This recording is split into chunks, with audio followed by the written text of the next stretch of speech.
comments from Coach Smart. Then we'll take your questions. Reminder, the baseball press box is open if you want to walk across and work when we're done here. And reminder, no live streaming. Mike. All right, thanks guys. Practice 9 in the books. Didn't think it was our best of our 9 practices. It was our first scrimmage, first chance to tackle live. I think you always have to be careful how you assess your team when you tackle live for the first time. You know, in my experiences as a coach, it's not pretty, and it was not pretty from a tackling standpoint. But you know, offense is ahead of the defense, which is probably to be expected. I was a little disappointed in the energy and kind of enthusiasm and leadership of the defense. You know, there wasn't a lot of support there, and if things go bad, you know, there wasn't a guy to kind of pick them up and grab the bull by the horns and get them headed in the right direction. But I thought the kids played hard, especially early in the scrimmage. We had guys really play hard, physical, came out with the right mindset. Like I said, practice 9 in a row with 1 day off in between the 9. So they have gotten after it. They'll get a day off tomorrow. We'll get back to work Monday. We have a long way to go to get to where we need to go. And that's nothing to do with Oregon. That's nothing to do with anybody we play. That's to do with the Georgia Bulldogs. So we got to look ourselves in the eyes as coaches and figure out what the guys we have can do the best and get them to go execute that at the best. We have good football players on this team. We didn't necessarily play with the right energy and enthusiasm across the board as a whole today. There were some good individual performances, but all in all, I think we got to have a better scrimmage next Saturday. If you have a question, raise your hand, and we'll get a microphone to you. Hey there, Coach Smart. Just curious on your thoughts about the running back room in particular and the young running backs such as Branson and Andrew Paul's performance today. Yeah, I think anytime you talk about being able to help a team, it's probably easiest at a skill position at an early age. So when you look at the history here, we've had freshman wideouts lead our team a lot of times in receiving. And then at running back, we've kind of had more of an old head, like always these 2 old guys, you know, and it's not a lack of running back being able to. We've always had more experienced backs, but these 2 young guys are different. You know, they're a little heavier, thicker, run behind their pads, and they probably don't show up best until days like today because they're a little harder to tackle, and you don't see that in practice every day. I thought both those guys had good scrimmages. Not great, not where they need to be, not where they need to be in pass pro, but they are hard to tackle and they're thick, and I'm very pleased with where they are. Neither one of them going through the spring hurts their development in terms of, number 1, special teams, and number 2, picking up pressures. So we need them to come along because durability is always an issue at back. You know, I don't think we've been through a year here that we didn't have at least one of our top 3 backs miss a game. And if that happens, then one of those guys got to be ready to step up and play. Raise your hands.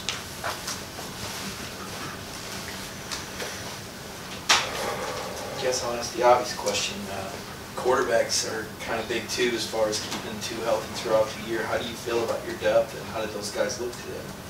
I would reserve judgment until I really get to watch the tape. I thought statistically Stetson had a really good day. You know, you don't know everything when you're standing behind them because you don't get to judge, you know, what was going on and watching them. I thought the offensive line did a pretty good job in the pocket. We didn't get a lot of pressure defensively, which allowed the quarterbacks to have a pretty good day. I'm very pleased with where the quarterbacks are in terms of Brock and Carson and even Gunner. I thought Gunner made some really good plays today, and you know, you don't get to see as much of Gunner because we do 4s in our practice. He gets reps, which is good, but he gets primary reps in the scrimmage when he gets to go out there and go with the 3s and things, and I thought he did a good job. But I have a lot of confidence in all our quarterbacks. You know, Coach Monken does a great job with those guys, and they understand what they need to do and how to get the ball to their weapons. Yeah, Kirby, I guess I wanted to ask you about some injuries. Arian Smith and Kendall Milton, and a couple guys who didn't notice today, and Tate Ratledge and Ernest Green. Yeah, Aaron's probably the toughest one. The poor kid can't catch a break, man. He's had a injury, like right when he first got here, jumping in a long jump pit, and he had another injury his sophomore year, you know, and he's worked so hard to get back, you know, and he gave up track this year, and he's an elite track runner, elite. And he gave that up so that he could have a successful season. He had a tough, ankle sprain, and it's a high ankle sprain. Don't know how long it's going to take. It is going to require surgery, but it's not broken, and we're hopeful to get him back. And he's overcome so much, and he's such a great kid. Got great family, such a positive kid, and he keeps getting tough breaks. I know that he's going to persevere that, and I think he'll bounce back when it comes to that. Tate is dinged up, he's got a turf toe. It's not anything to do with his Liz Frank. Should get him back. Ernest has got a hamstring that's bothering him. It's been bothering him really for a couple weeks now. He's had it since summer workouts. It's kind of been nagging him, and he's been able to go some and off and on, so we held him today. And Kendall Milton's got a little bit of a grade 1 hamstring, but it's nothing severe. Hands up. Coach, as far as the defensive line goes off, you got a lot of guys you're trying to work in now. I mean, first practice, just kind of what are you seeing, how many guys initially do you think you may be able to use right now? Well, we'll probably use the same amount we always use. You have to play multiple D linemen, so we would like to have enough depth to roll kind of 6 guys for those 3 interior spots, but that's going to depend on who does the best job, and we're a long way from knowing that. The young guys are coming on and flashing and showing some plays, but they don't have the physical and mental toughness to sustain, to do it over and over.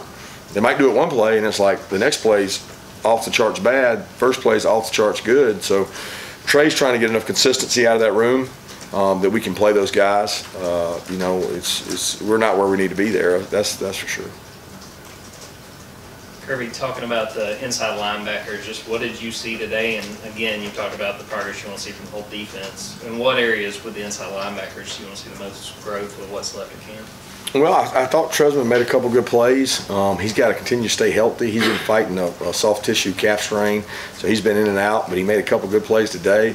Pop's probably been the most consistent guy in that group, and we're looking for some mental and physical toughness out of that group. There's some talented young players, sorry flashes, but he's got to do it more consistently, and he knows that. He has some ability to make some really big flash plays, but he's got to do it more consistently within the defense, and then Smiles got to play better too. I mean, that's a group.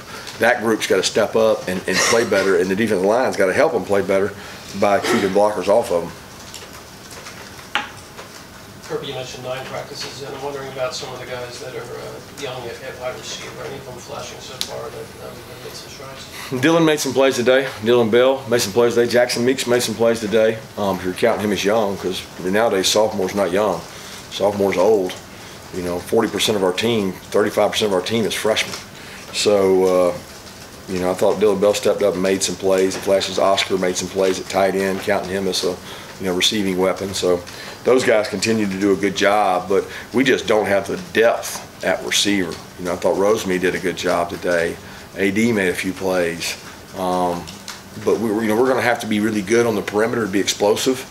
Yeah, we've got good tight ends, but we've got to be good outside to complement the tight ends. And we need to get Denylin back, and we need to get Dylan Bell rolling to get where we need to get it wide out. I think you mentioned a moment ago not seeing a lot of pass rush today. Last year you had this massive sack total. Internally, is there a program goal for how many sacks is enough to be as impactful with the pass rush as you want to be? Again, there's not internally a goal. We don't put a sack goal. We put an effective quarterback goal, and we all know that's not fun for you guys because you want to talk sack totals. We want to talk batted balls, interceptions, knockdown, hurries. You affect the quarterback with multiple rushes. And, Robert Beal is having a quietly good camp, which is good for us. A lot of times these scrimmages get skewed. Now, last year was a outlier because of the front and the people we had. But these scrimmages get skewed because you take so many snaps. Pass rushing is an effort play. And a lot of sacks are what we call hustle sacks, effort sacks. You don't necessarily win, you give a great second effort. Well, there comes a point in the scrimmage today where they take so many snaps, nobody's fresh, and the offensive lineman stays in front of them. We didn't have, it reminded me of our old scrimmages where we didn't have great pass rush, not because we don't have pass rushers, we just didn't have the juice that we needed. And I can't say that it was like that last year, but it's been like that in years past.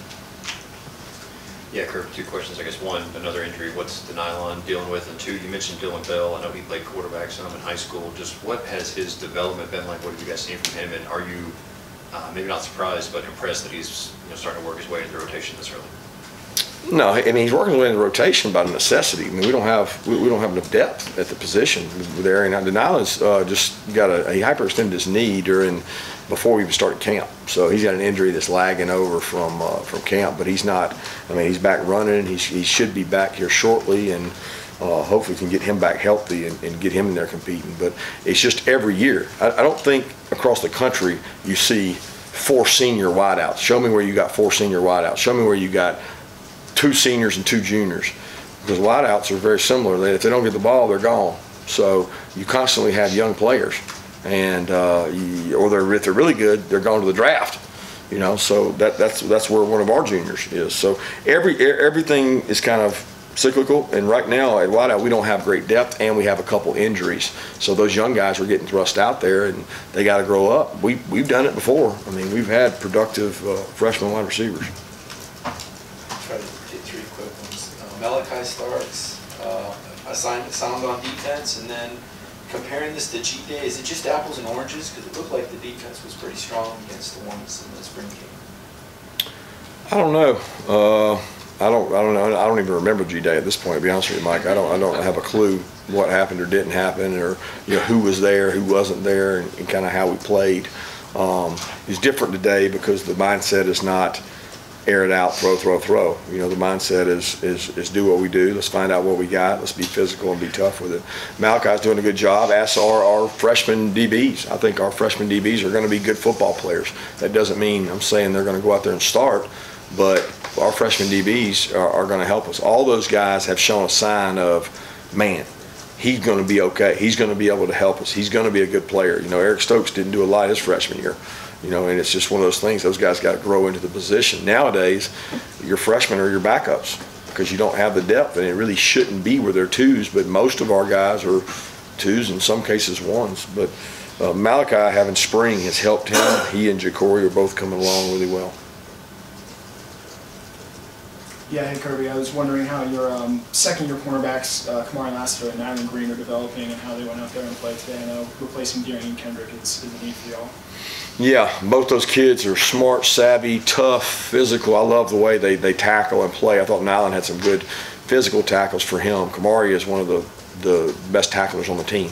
So it's a lot more about covering at that position than it is tackling. And Kamari did some nice things, gave up some plays. He had a really good day the other day where he made a couple plays on fade balls on AD. And Kamari's fighting his tail off for that spot and to help us in some special team spots. But I'm very pleased with the growth of those guys. We won't get through the year with just those 3, though. We're going to have 4 and 5 corners to survive the season. Coach, I want to throw 3 special teams questions at you. I guess first of all, how many of the young guys are showing that they can possibly help you on some of the different teams, punter competition, and who are you looking at returning kicks right now?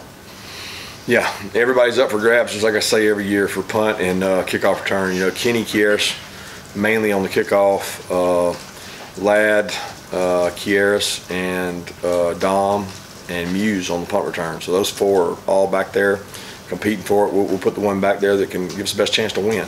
Which that might be return for a touchdown, that might be catch every fair catch. It's whatever it takes to win. The punting job is still up for grabs. Thorson's doing a good job.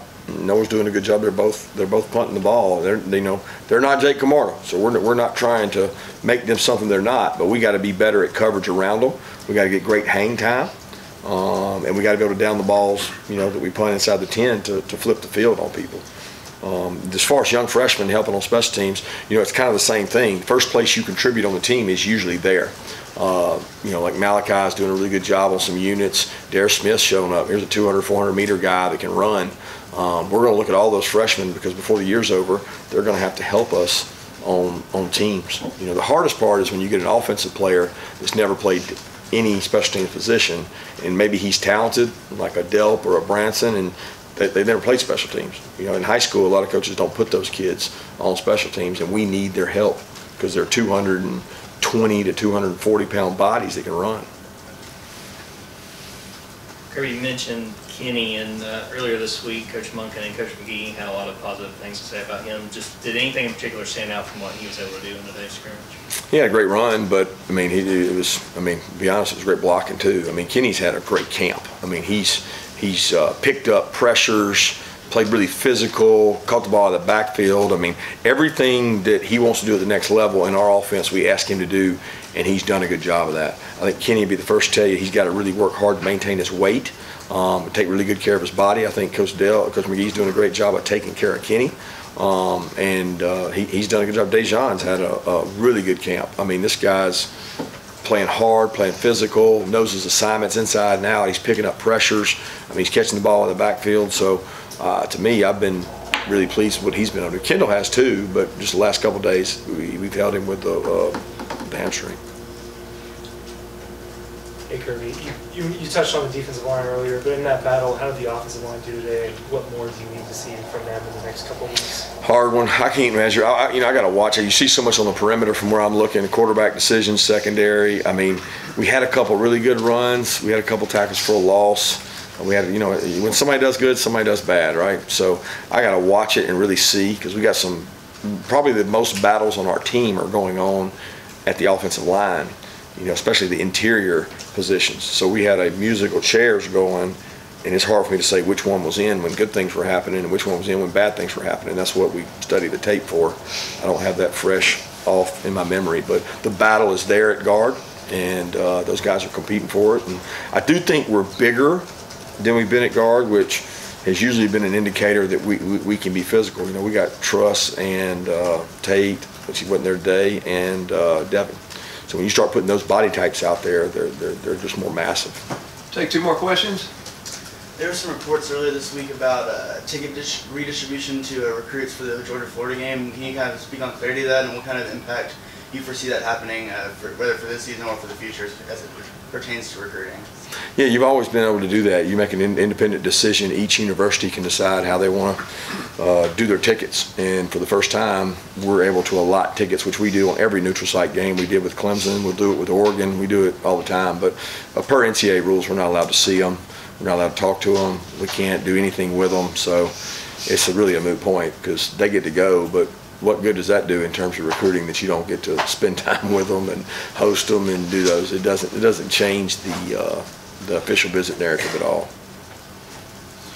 Hey, Kirby, I want to ask you about Jalen Carter. You obviously don't control this, but a lot of people think he's going to potentially be a top 10 pick, based off what he's shown so far. How do you think he is handling those expectations, and what has he shown so far this fall? He's been the most mature he has. He was overshadowed maturity-wise by the other two. He wasn't overshadowed talent-wise by any means, because he is as talented or more talented athletically than those two. Very different guy than those two. But he's matured. So like his practice habits have actually improved this year. He's practicing with more consistency. Now he has to continue to do that, but he is very mature in that he can admit to you and be honest with you when he doesn't give great effort. He's like, "You're right, coach, I didn't do my best on that play." But that happens much less often now. And I think he knows that people's eyes are on him in terms of our other players, and he knows he has to be a leader for our defense. I'm very proud of what he's done. Most practices, he's given us a full day's work and competes. Not like a guy that's been there and done it. He competes like he's hungry, and that's what we challenge him to do. He just got to do that every day, day in and day out, and then maybe affect somebody else and bring them with him. Thanks. Thank you.